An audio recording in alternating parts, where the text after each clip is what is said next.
Sige na, ulit na. Divide 400 by half. By half.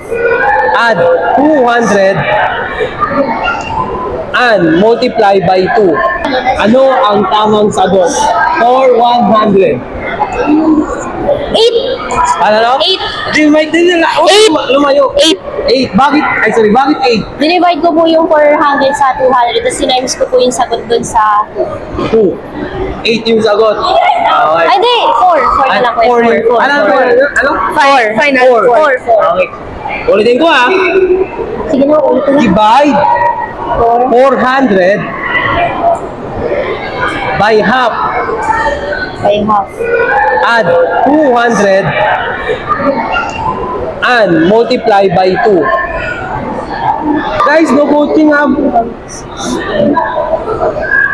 Times 200. Ay, Add 200 add 200. and multiply by 2. Wait lang kuya. Nag-solve ako. Sige. Guys, no coaching. Divide pa. Okay. Times.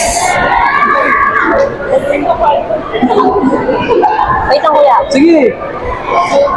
Ilan nga yun, no? 400. 400. Divide 400 by half. Add 200 400. and multiply by 2. Add 400. 400. Ano sagot? 400. Sige, sige, Mike. Ano sagot? 800. 400, ano? 800. 800. Sige, Mike. Ano? 800? Ayan. Ang 8 kanina, sagot mo wrong. Okay. Ano ngayon sagot mo? 800. 800. Ayun mga idol, ang sagot niya 800. Bakit 800? Kasi kuya by half eh. Okay. So dinivide ko po siya sa 2. Okay. Then yung sagot, inad ko po siya ng 200. Then Okay. minultiply ko siya ng dalawa. Okay. Kaya naging 800. 800. Ay mga idol, ang sagot nila 800. Tawag. Wala tayo dito. Yes, wrong. Hindi ko naintindihan. Hindi, mali.